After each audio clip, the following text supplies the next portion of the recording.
কলেজে কিছুদিন ছুটি ছিল। তখন বিধি নিজের দিদার বাড়ি চলে যায়।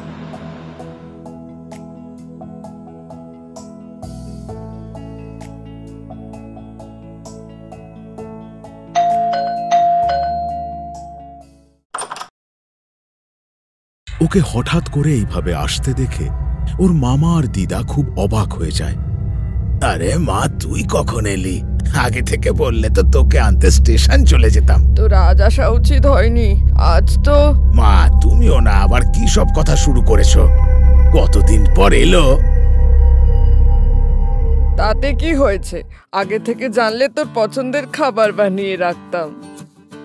ঠিক আছে, কোনো ব্যাপার না, হাত মুখ ধুয়ে নে। বরং রবি যা, ওর জন্য লচ্ছুরামের গরম গরম মুগ ডালের লাড্ডু নিয়ে আয়।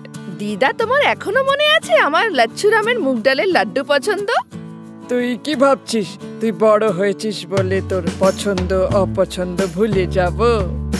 দিদার কথা শুনে বিধি তাকে জড়িয়ে ধরে আর বলে, thank you dida, thank you so much. You are the best dida in the world.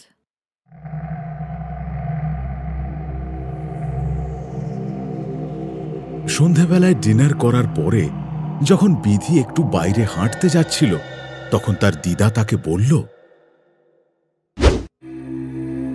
মা, রাত অনেক হয়েছে, ঘুমিয়ে পড়, সকালে যাস।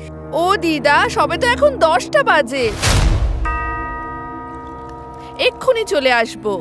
মা, এটা শহর নয়, এটা গ্রাম। এখানে লোক তাড়াতাড়ি শুয়ে পড়ে। এখন পুরো নিস্তব্ধ চারিদিক। আর এই সময় এই কথা বলতে বলতেই দিদার চেহারায় এক ভয় ফুটে ওঠে।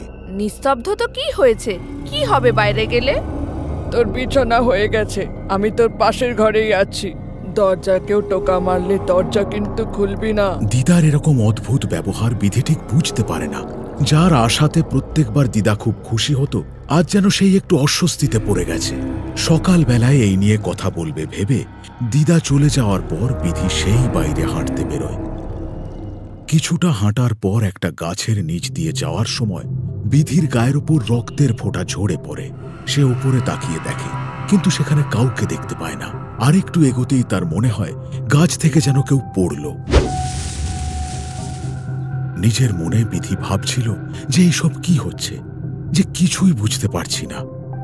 আশেপাশে তাকিয়ে দেখে পুরো রাস্তায় সে ছাড়া আর কেউ নেই। হঠাৎ একটা কালো বেড়াল ওর ওপর ঝাঁপিয়ে পড়ে আর বিধি চিৎকার করে ওঠে। আর ভয় পেয়ে গিয়ে সে তাড়াতাড়ি বাড়ির দিকে রওনা দেয়। বাড়ি ফিরে সে দেখে ওর দিদা অত্যন্ত রেগে ওর অপেক্ষা করছে। বিধি, তোকে মানা করেছিলাম, তুই তারপরও ঘর থেকে কেন বেরোলি? হে ভগবান, আজকে রাতটা ভালোভাবে কেটে যাক। এখন কিচ্ছু করার দরকার নেই, চুপচাপ ঘুমিয়ে পড়। দিদার বকুনি শুনে বিধি শুয়ে পড়ে। তখন অনেক রাত, কেউ যেন খুব জোরে দরজা নক করছিল। বিধি যখন ওর মোবাইলটা তুলে দেখল, তখন রাত 12টা।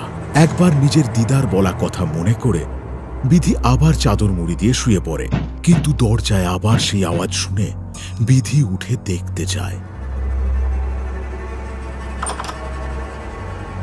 কিন্তু সেখানে কেউ ছিল না।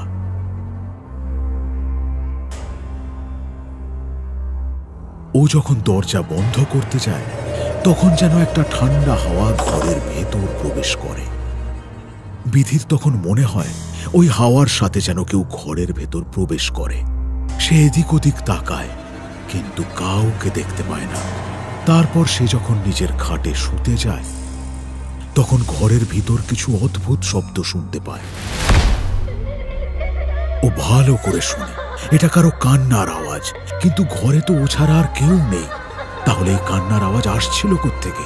এই কথা ভেবে সে উঠে দাঁড়ায়। কান্নার আওয়াজ ক্রমশ জোরালো হচ্ছিল। বাথরুম থেকে এই আওয়াজ আসতে পারে, এই কথা ভেবে সে বাথরুমের দিকে যায়। সেখানে কল থেকে ফোঁটা ফোঁটা জল পড়ছিল।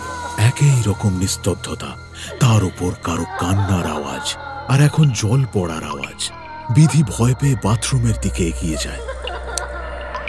সেখানে আলো জ্বালিয়ে দেখে যে কল থেকে জলের জায়গায় রক্ত পড়ছিল। সে ভয়ে চিৎকার করে ওঠে। ওর চিৎকার শুনে ওর দিদা আর মামা ওর ঘরে চলে আসে। কি হয়েছে বিধি, এমন করছিস কেন? দিদা, রক্ত, বাথরুমে রক্ত। কি বাজে কথা বলছো? বাথরুমে রক্ত কোত্থেকে আসবে? মামা দরজা খুলে দেখেন বাথরুমের কল থেকে কোনো রক্ত পড়ছিল না। বিধি, তোর কোনো ভুল ধারণা হয়েছে।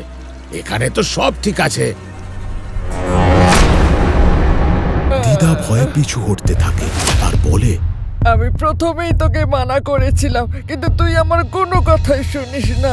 দিদা, আমি সকালে যখন থেকে এসেছি তখন থেকে আমি একই ধরনের কথা শুনছি।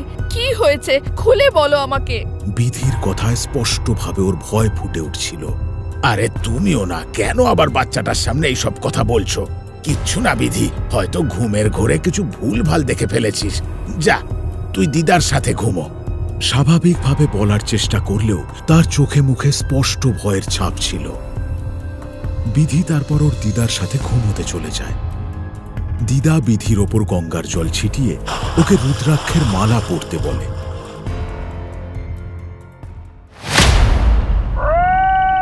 আবহাওয়া খারাপ হতে শুরু করে, জোরে হাওয়া বইতে থাকে আর সাথে বিদ্যুৎ চমকাতে শুরু করে। আর এই বৃষ্টির মধ্যে বাইরের জন্তু জানোয়ার যেন চিৎকার করে কাঁদতে শুরু করে।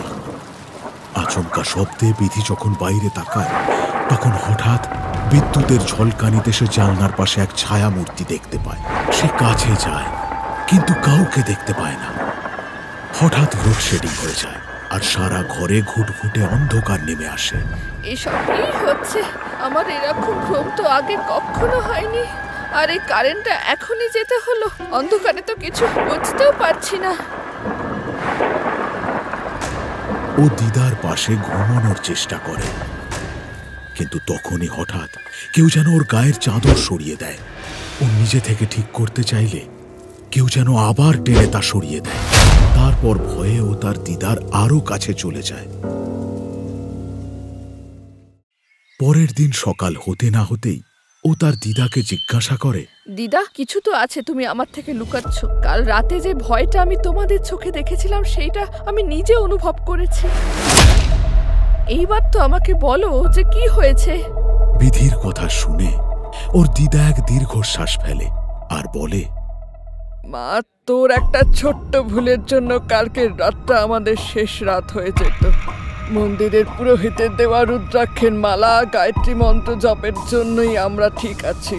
কিছুদিন আগেই এক সদ্য বিবাহিতা স্ত্রীর লাশ এই অসত্য গাছের ডালে ঝুলতে দেখা গিয়েছিল। ও আত্মহত্যা করেছিল না খুন হয়েছিল সেটা এখনো জানা যায়নি, কিন্তু ওই আত্মা এখনো ওই গাছেতেই থাকে। যেই ওই গাছের নিচে দিয়ে যায়, ওই আত্মা তার সাথেই তার ঘরে প্রবেশ করে। আর কেউ যদি ওই গাছের তলা দিয়ে না যায়, সবার ঘরে ঘরে গিয়ে দরজায় ধাক্কা দেয়। এই গায়ে একটা ভয়াবহ পরিস্থিতি। বিধি মন দিয়ে ওর দিদার কথা শুনছিল। তার মানে রাতে জানলার ধারে যে ছায়ামূর্তি দেখে তা ওর মনের ভ্রম ছিল না। তো দিদা, এই আত্মা কি সবসময় ঘুরে বেড়াবে? ওর মুক্তির কি কোনো উপায় নেই? উপায় তো আছে। যদি কোনো কুমারী কন্যা পুজো করে তাহলে ওর আত্মা মুক্তি পাবে, কিন্তু কেউই তার মেয়েকে এই বিপদের মুখে পড়তে দিতে চায় না। হয়তো এরই জন্য আমি এই গ্রামে এসেছি। ওই আত্মার শান্তির জন্য আমি পুজো করব। না, আমি তোকে কোনো রকম বিপদে পড়তে দেব না। বিধি ওর দিদার কথা শোনে না আর গ্রামের তান্ত্রিকের সাথে সেই আত্মা মুক্তির পুজো শুরু করে। মাঝরাতের এই পুজোয় অনেক রকম ব্যাঘাত ঘটতে থাকে। যজ্ঞের আগুন জ্বালাতেই শুরু হয় রক্ত বৃষ্টি।